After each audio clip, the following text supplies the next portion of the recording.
बहुत अनोखा हुआ, बड़ा अलौकिक रहा क्योंकि आज का जो सत्र जिसकी शुरुआत हुई महादेव की व्याख्यान से, महादेव की कृपा से, उनकी कथा से। लेकिन आज जो समापन हुआ वो कहीं न कहीं हमारे लीलाधारी कृष्ण पर हुआ है। तो आज कृष्ण और शिव का सम्मिलन दोनों ही की कथा रही है और बड़ी कृपा बरसी है आज। सबके नेत्र सजल रहे, सबके आँखों से अश्रु गिरे। तो कहीं न कहीं आज ऐसा महसूस हुआ है कि आज का सत्र हमारे महादेव ने स्वीकार किया। उनकी कृपा का साक्षात अनुभव हुआ। बहुत ही सुंदर, बड़ा अलौकिक, बहुत अनिवार्य सुंदर। एक गुप्त नवरात्र के बारे में आप बताएं हाँ कि जी। वो कब से कब है और कैसे उसकी विधि विधान अगर दर्शकों को बता सके ये देखिए, इसका नाम है ना गुप्त नवरात्रि। ये आप अगर याद करें तो आज से 10 साल पहले शायद किसी को पता नहीं था कि गुप्त नवरात्रि का क्या विधान है। लेकिन अभी क्योंकि सोशल मीडिया आप लोगों की, आप सबके सौजन्य से गुप्त नवरात्रि बहुत ज़्यादा चर्चित हो गई है। गुप्त नवरात्रि जैसे हमारे यहाँ 2 नवरात्रियाँ हम मानते हैं, चैत्र की और एक शारदीय नवरात्रि। 2 हमारे यहाँ गुप्त नवरात्रि जो कि साधकों के लिए थी पहले, जो महात्मा, जो सन्यासी, जिनको साधना करनी थी, सिद्धि प्राप्त करनी थी, उनके लिए। लेकिन आज सभी लोगों को जानकारी है गुप्त नवरात्रि की, तो लोग इनका लाभ उठाते हैं क्योंकि ये बड़ी ना छुपी हुई नवरात्रि है। लेकिन यहाँ देवी की कृपा, माँ दुर्गा की जो 10 विद्या है, जो 10 विद्या रूपी स्वरूप है, उनकी साधना करते हैं। विशेषता साधना की जाती है, तंत्र साधना के लिए समय बहुत शुभ है। गृहस्थ लोग भी कर रहे हैं, लेकिन जो शास्त्रों के अनुसार अगर हम देखें तो ये गुप्त नवरात्रि का विधान गृहस्थों के लिए नहीं था, सिर्फ साधकों के लिए। लेकिन अभी ठीक है, सब कर रहे हैं। लेकिन इसमें एक नियम होता है कि जो भी आप विधि विधान करें, जो भी माता की आराधना, जाप, पूजा, यज्ञ, हवन, वो गुप्त रूप से होना चाहिए। उसका बहुत ढिंढोरा नहीं पीटना है, बहुत लोगों को बताना नहीं है। शांति से माँ के निमित्त आप दीपदान कीजिए, दीपक जलाइए, सप्तशती पढ़िए, तो जो भी कार्य कीजिए वो गुप्त रूप से करना चाहिए। दीपदान के बारे में भी आपने बताया था, जो एक प्रसंग सुनाया था। थोड़ा सा दीपदान की महिमा के बारे में कुछ अगर बता सके। श्रावण मास आ रहा है। बिल्कुल, दीपदान की महिमा शिव पुराण अगर आप पढ़ते हैं तो उसमें दी हुई है, जिसके प्रसंग का आज मैंने यहाँ पर वाचन किया, लोगों को बताया कि दीपदान करके ही जो एक ब्राह्मण थे गुणनिधि, जो कि बिल्कुल धर्म का आचरण नहीं करते थे, लेकिन उन्होंने गलती से, संजोग से अपने उत्तरीय को फाड़कर और मंदिर में दीपदान किया, जलाया दीपक, रोशनी हुई। उसकी कृपा फलस्वरूप उनके इस कार्य को भगवान ने स्वीकार किया और उन्हें कुबेर बनाया, अलकापुरी का राज्य दिया। इतनी महत्ता है दीपदान की, तो दीपदान अवश्य करना चाहिए। किसी भी शिवालय में अंधेरा नहीं होना चाहिए।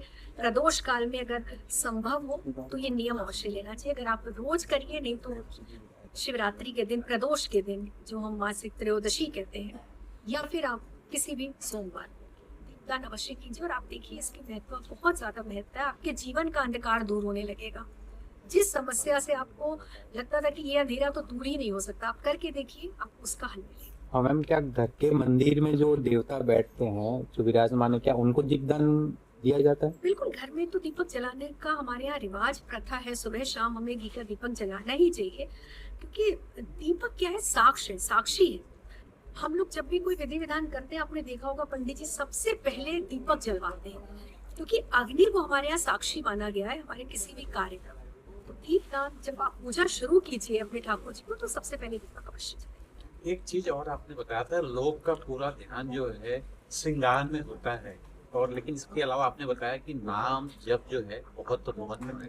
लोग उस पर ध्यान नहीं देते, नाम जप पे नहीं देते, श्रृंगार पे पूरी तरह से लगे रहते हैं। ठाकुर घर है, लेकिन ठाकुर को भोग ही नहीं लगा रहे हैं। कुछ जैसे आपने बताया लहसुन या प्याज छोड़ना है, वो छोड़ते ही नहीं। ये बड़ी विडंबना है, लेकिन ठीक है। जैसी भगवान ने सामर्थ्य की शक्ति, बुद्धि, सद्बुद्धि, शक्ति और सामर्थ्य, 3 चीजों का समन्वय होना चाहिए जब आप पूजा आराधना करते हैं। तो आपकी जो सामर्थ्य आप कीजिए, लेकिन आपका हृदय बहुत पवित्र होना चाहिए, निर्मल हृदय से कहते हैं ना, निर्मल हृदय सोई मोहि बाबा, मोहि कपट छल छिद्र न भावा। तो जिसका हृदय निर्मल होता है वो श्रृंगार भी करता है ना, तो बड़े प्रेम से करता है। लेकिन हमेशा आजकल ना, जो साधन को साध्य से ज्यादा महत्व नहीं देना चाहिए। साध्य आपका है नाम जप, आपको ईश्वर का सानिध्य प्राप्त करना है, तो ठीक है, ये सब हमारे लिए उपकरण की तरह है कि हम विधि विधान जो करते हैं, एक लोटे में जल लेते हैं, चढ़ाते हैं, श्रृंगार करते हैं, सब कुछ करिए, लेकिन नाम जप अवश्य करना चाहिए। आपका ध्यान उनमें अवश्य रखना चाहिए। आपने कहा कि महादेव की मंदिर में जाके राधा वल्लभ प्रेम इन लोग तो हमें ओम नमः शिवाय कहते हैं। यही तो राज की बात है ना, यही राज है, गूढ़ रहस्य है। ये जब हम किसी को प्रसन्न करते हैं, जिसको हम बहुत प्रेम करते हैं, उसको क्या पसंद है ये ध्यान देते हैं हमेशा।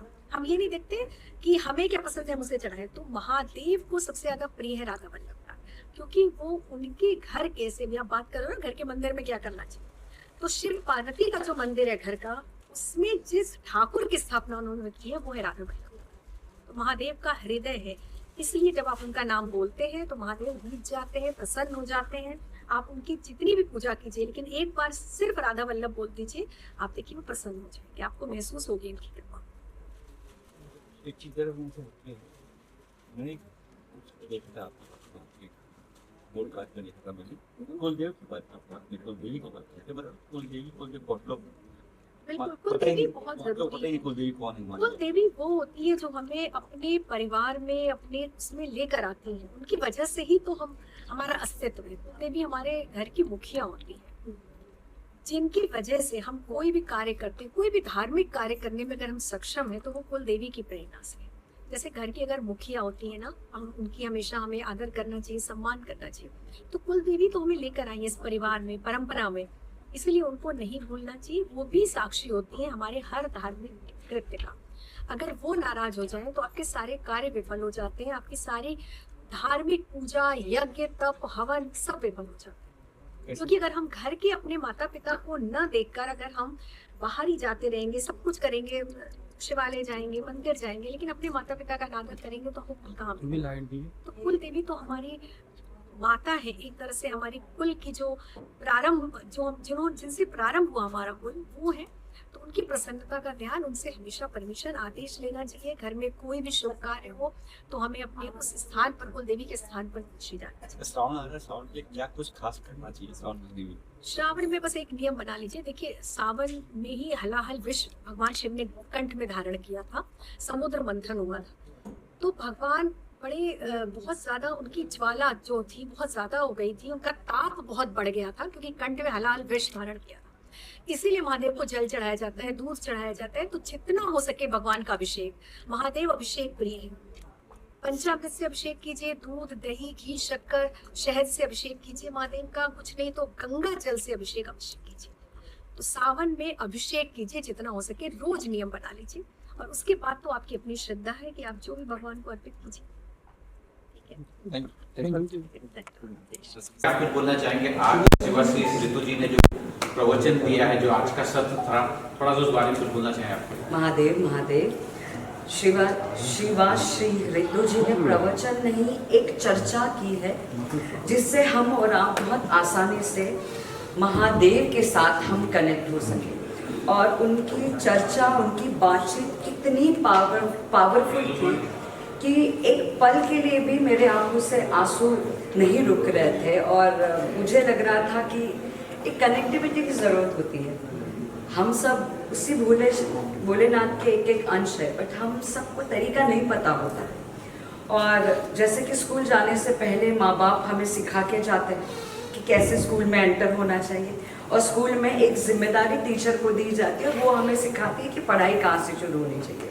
एग्जैक्टली यही काम ऋतु मैम ने किया है, और इतनी खूबसूरती से उन्होंने ये निभाया है कि हम सब इतने उसमें भावुक हो गए कि 1.5-2 घंटा कहाँ ख़त्म हो गया पता ही नहीं चला। महादेव से एक ही प्रार्थना करना चाहूँगी कि ये समय बार बार आए और हमें मौका दे कि हम शिवाश्री ऋतु जी को बार बार बुलाएं, और आप और हम सभी को जितने ज़्यादा शिव के साथ कनेक्ट कर सके, उतने जल्दी और उतने ज़्यादा से ज़्यादा भोलेनाथ के साथ कनेक्ट करें। अगर मैं कुछ बता सके महादेव नाथ फाउंडेशन के बारे में हमारे दोस्तों को। जी, महादेव नाथ फाउंडेशन के फाउंडर ये है, और हम तीनों सेवक हैं। जो ये हुक्म करते हैं उसकी सारी तकलीफ हम लोग करते हैं, उसको आगे बढ़ाते हैं। ये ज़्यादा बेहतर तरीके से बताते हैं। जी सर। सो महादेवनाथ फाउंडेशन जो है, जब हमने पहली बार इसको सोचा और हमें दिमाग में आया कि कुछ ऐसा करना चाहिए जो समाज के लिए भी कर सकें, और सबसे पहले हमारे दिमाग में आया था जो पशुओं के लिए हम बहुत कुछ करना चाहते थे, बट इंडिविजुअल अगर आप खुद से कुछ करना चाहें तो बहुत छोटे हो जाते हैं। क्योंकि इतना कुछ करना है और अकेले आप संभव नहीं है उसको कर पाना।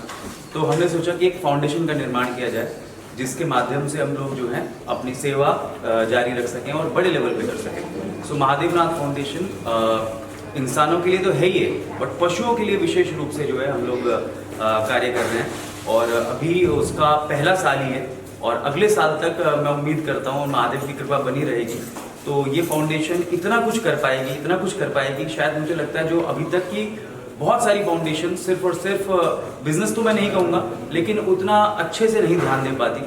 जो हमारी फाउंडेशन अब करना चाह रही है वो बहुत डिटेलिंग पे हम लोग काम कर रहे हैं और हम एंड टू एंड तक जाने का पूरा प्रयास करेंगे महादेवनाथ फाउंडेशन के। जी मैं कुछ आप बोलना चाहें आज के सत्र से क्या कुछ सीखा? तो हर हर महादेव सभी लोगों को। मैं तो जैसा कि मेरी दीदी ने बोला कि ये जो प्रोग्राम था वो हम सभी के लिए था। शिव चर्चा होना आज के टाइम पर इतना ज़रूरी है क्योंकि हम लोग टेक्नोलॉजी में इतना खो चुके हैं कि हमें इन सब चीज़ों में लीन होने का समय नहीं मिलता। तो मुझे तो बहुत ही ज़्यादा अच्छा लगा और जैसा कि आप सब भी जानते हैं कि आप सब लोगों को भी बहुत इन्जॉय मिला होगा इस प्रोग्राम में क्योंकि ये हमारे महादेव के ऊपर जितना भी हमने चर्चा की है सब लोगों ने कनेक्ट किया होगा कहीं ना कहीं। और मेरा ये मानना है कि ये जो प्रोग्राम है ये हमने इसका 2 पार्ट किया है, बट मेरी ये इच्छा रहेगी और हम सभी की ये इच्छा रहेगी कि हम इस कार्यक्रम को और आगे बढ़ाए। हमारे महादेवनाथ फाउंडेशन के थ्रू हम सब इसमें जुड़कर हर एक चीज़ में इतनी मेहनत करें कि हमारे महादेव का नाम और ऊंचा हो जाए। क्या बात है। बस इतना ही बोलना चाहूँगी। इन्होंने सब कुछ और बता दिया है बट मैं एक छोटी सी एक चीज़ बताना चाहता हूँ कि बचपन में हम जैसे कि महाभारत रामायण देखते थे। आज जब मैंने सामने जब श्री ऋतु जी के बारे में जब उनके सामने जब बैठ के हम जब सुन रहे थे तो मुझे वैसे ही लग रहा था जैसे कि हम कुछ एक कथा और जो चीज़ें हम देख रहे हैं सुन रहे हैं जो प्रेरणा मिलती है हमें उस चीज़ से जो जिससे हमें बहुत अच्छा लगता है वो आज मैंने महसूस किया है। बाकी तो हर हर महादेव भगवान का आशीर्वाद हमेशा हमारे साथ रहे सबके ऊपर रहे। Thank you so much Mahadev. एक बार जयकारा लगाना चाहेंगे। नमः पार्वती पते। रितु जी का और दुष्यंत जी का तहे दिल से बहुत बार धन्यवाद कहेंगे। स्पेशली दुष्यंत जी का क्योंकि वो पर्दे के पीछे ज्यादा रहते हैं बट दुष्यंत जी को जेन्युइनली इस प्रोग्राम को सफल बनाने के लिए दुष्यंत जी 100 साल जिए दुष्यंत जी हमारे। दुष्यंत जी प्लीज। दुष्यंत जी जो है वो हमेशा पर्दे के पीछे रहकर लगे रहते हैं इस प्रोग्राम को सफल बनाने में। तो मेरा तो सबसे पहले जो है वो बिग थैंक्स टू दुष्यंत जी क्योंकि इस प्रोग्राम को सफल बनाने में ये एक कोर कड़ी है जो शायद आज ये हम सफलता देख रहे हैं और हम सब जो बातचीत कर रहे हैं वो because of him only. So all credit goes to Dushyant ji. नहीं देखिए ये जब महादेव शिव की कहीं पे चर्चा होती है तो हमेशा शिव परिवार में आते हैं। बिल्कुल। तो वी ऑल आर शिव परिवार और बोलते हैं ना फलदार वृक्ष हमेशा झुकता है। तो गौरव शर्मा जी ऐसे ही हैं, संगीता जी ऐसे ही हैं, है ना। तो ये प्रोग्राम किसी भी एक आदमी का कि बस की बात नहीं थी। एक ऐसा हम लोगों ने एक बीड़ा उठाया था अभियान था कि ये सक्सेस हो। प्रभु की कृपा रही, it was a grand success. उसके लिए मैं फिर दिल से आभार व्यक्त करता हूँ गौरव शर्मा जी का, संगीता कपूरी जी का। और ये बस अभी शुरुआत है। हम चाहेंगे दुष्यंत जी की ऋतु जी का हर शहर हर गांव हर सिटी हर गली मोहल्ले में ये प्रशंसा के साथ प्रोग्राम हो और सभी शिव भक्तों को ये पता रहे कि कितनी खूबसूरती से कितनी बारीकी से उन्होंने शिव को हमें कुछ ही मिनटों में एक दूसरे के साथ कनेक्ट कर दिया। ये कला कहे ये आशीर्वाद कहे सभी को नहीं प्राप्त हो पाता। हम सब में वो सबसे ग्रेटेस्ट है और उनको ये कला है, ये उनको ऊपर से महिमा मिली है। तो हम चाहेंगे आप सबका आशीर्वाद मिले, सपोर्ट मिले कि ये ऋतु जी का ये जो अभियान हमने शुरू किया है हम सारे दुनिया में इसको जितने ज़्यादा और जितने लंबे समय तक कर सके उतना हमें आशीर्वाद दीजिए, सपोर्ट कीजिए ताकि जल्द हम शिवाश्री ऋतु जी के साथ ये प्रोग्राम लेके मुंबई में किसी और नए शहर में तारीख के साथ आपके सामने आएंगे। और गौरव शर्मा जी का जो ट्रस्ट है, जो महादेव को लेके आपका इतना बड़ा महाअभियान चल रहा है, उस सब का हम लोग सपोर्ट करें, आप सब लोग सपोर्ट कीजिए। एंड आई विश ये शिव परिवार और बड़ा होता जाएगा और बड़ा होता जाएगा। और बहुत जल्दी साल के अंत तक शायद हम लोग मुंबई में एक ऐसा कार्यक्रम करेंगे, द रिदम ऑफ शिवा, जो कि एक इतिहास में दर्ज हो जाते हैं कुछ कार्यक्रम, ऐसा कार्यक्रम। हर हर महादेव। थैंक यू सभी का। शिवश्री ऋतु जी का जो प्रवचन हुआ, सबसे पहले सबको नमस्कार। मेरा नाम सैंटी शर्मा है और मैं पेशे से एक आर्टिस्ट, म्यूजिक सिंगर और रैपर हूँ। और हाल ही में मेरा गाना हाउसफुल 5 में भी आया था। सबसे पहले मैं आप सभी का धन्यवाद करना चाहता हूँ और आयोजकों का भी, जिन्होंने मुझे इस प्रोग्राम में बुलाया। मुझे काफ़ी अच्छा लगा। मैंने शिवाश्री ऋतु जी की जो बातें सुनी है, उसको सुन के ऐसा लगा है कि लाइफ जो है वो बहुत ज़्यादा मॉडर्न हो गई है, लेकिन कहीं ना कहीं हमारे भीतर, सबके भीतर एक जो शिव शक्ति है वो अभी भी जीवित है। और मैं ऐसे प्रोग्रामों में यूजुअली जाता नहीं हूँ, लेकिन मुझे काफ़ी अच्छा लग रहा है यहाँ पे आके। तो मैं कोशिश करूँगा कि आने वाले समय में और भी ऐसे अगर प्रोग्राम होंगे तो मैं वहाँ पे जरूर जाऊँगा। क्योंकि आप सिंगर है, अगर धार्मिक के ऊपर कोई एक सॉन्ग बोल सके अगर वो बहुत जल्दी, बिल्कुल आपने जैसा बताया, बहुत जल्द मेरा एक महादेव के ऊपर गाने आने वाले हैं। जो गाना मैं निर्वाण रूपम करके जो हमारी शिव जी की युक्तियाँ हैं उसके ऊपर करने वाला हूँ। और कुछ पंक्तियाँ हैं कि निर्वाण रूपम विभुम व्यापकम ब्रह्म वेद स्वरूपम, कुछ इस प्रकार से जो पंक्तियाँ होंगी उसको लेके हम एक रैप सॉन्ग आने वाले समय में बनाएंगे। बहुत थैंक यू था और मुझे बड़ा अच्छा लगा यहाँ पर आके, और खास करके आप सबसे मिल के, आप सबसे जब भी मिलता हूँ तो मगन मुक्त हो जाता हूँ। तो बस आप सबका प्यार, आशीर्वाद, दुआएं बनी रहें और इस तरह के प्रोग्रामों में मैं और आता रहूँ और ज़्यादा से ज़्यादा ज्ञान प्राप्त करता हूँ। बहुत धन्य हूँ कि आज मैं शिवाश्री ऋतु जी के इस प्रवचन में शिवा के बारे में और पूरी भगवान, सभी कृष्ण भगवान, राम भगवान की सबकी के बारे में जो लीला बताई है, जो सब कुछ ज्ञान जो दिया है, वो काफ़ी हमें ज्ञान मिला। और उन्होंने एक शब्द कहा है कि हम यूं ही संसार के अंदर व्यर्थ घूम रहे हैं, एक दिन सबको जाना है और इसके लिए हमारा धन सन सब रह जाएगा यहीं पर ही। सिर्फ जो जाएगा वो जाएगा हमारा पुण्य, हमारी भक्ति। तो आज ये मुझे सीखने को मिला कि हमें भी अपने बहुत ही जल्दी भक्ति में लग जाना चाहिए, भगवान के प्रेम में लग जाना चाहिए, शिव के प्रेम में लग जाना चाहिए। तो ये बहुत बड़ा, आज मैं बहुत बहुत धन्य हो गया कि आज मैं ऋतु जी के यहाँ पे आया और उनके प्रवचन सुना, तो बहुत धन्य हो गया। धन्यवाद। शिवाश्री ऋतु जी ज्योतिष के बारे में बताते हैं, उसके जरिए लोग के जो बाधाएं होती है उससे भी दूर करते हैं। क्या कोई ऐसी कोई समस्या है जो उससे लेके आप उससे मिलना चाहें, बात करना चाहते? मैं एक्चुअली मैं ऋतु जी से पहले भी बहुत बार मिल चुका हूँ और मैंने मेरी कुंडली और मेरे परिवार के बारे में भी कुंडली दिखाई थी। और उन्होंने काफ़ी साल पहले जो कहा था वो वाकई में सच है और बहुत बहुत सच हुआ है। और उन्होंने बड़े ही, उनके पास ज्ञान है, बहुत ही उनके पास बहुत ज्ञान है, इसके एस्ट्रोलॉजी का बहुत ज्ञान है उनके पास। और मुझे आज बहुत सारी चीज़ें सत्य होती हुई नजर आई। Thank you sir. नहीं, आगे जरूर उनका जो ज्ञान है और ये एस्ट्रोलॉजी के बारे में, ज्योतिष चार के बारे में जरूर हम कुछ आगे उनके साथ कुछ कार्यक्रम या प्रोग्राम कुछ करेंगे। और उनका जो ज्ञान है वो पूरी दुनिया को हम फायदा पहुंचाने की कोशिश करेंगे। तो ये मैं जरूर ऋतु जी से भी मिलूंगा और बात करूंगा कि किस तरीके से लोगों का भला हो और लोगों को इस उनके ज्योतिषीय ज्ञान से फायदा हो। Thank you sir. इस खूबसूरत शिवालय में जिसका नाम है वेदा कुंभा, मतलब वेदों का कुंभा। हम लोगों ने इस कार्यक्रम में जब आपसे संवाद शुरू किया तो हर हर महादेव से शुरू किया। हर हर महादेव का अर्थ मुझे लगता है शायद यहाँ सबको मालूम होगा।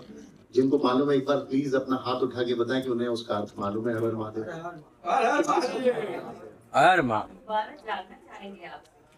हर हर महादेव का अर्थ है कि हम सब महादेव हैं। अब प्रश्न ये आता है कि जब हम सब महादेव हैं तो वो शक्ति है कहाँ महादेव?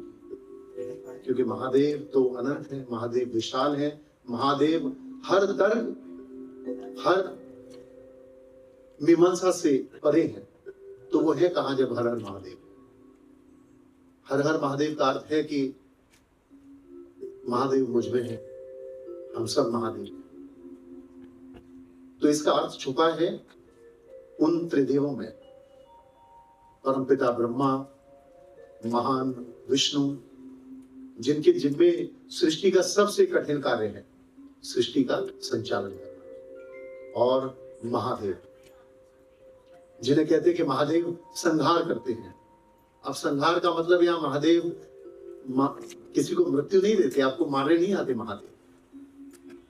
ब्रह्मा जी ने जब निर्माण किया सृष्टि का, ब्रह्मा जी ने जब हमें बनाया तो संचालन के लिए हमें सौंप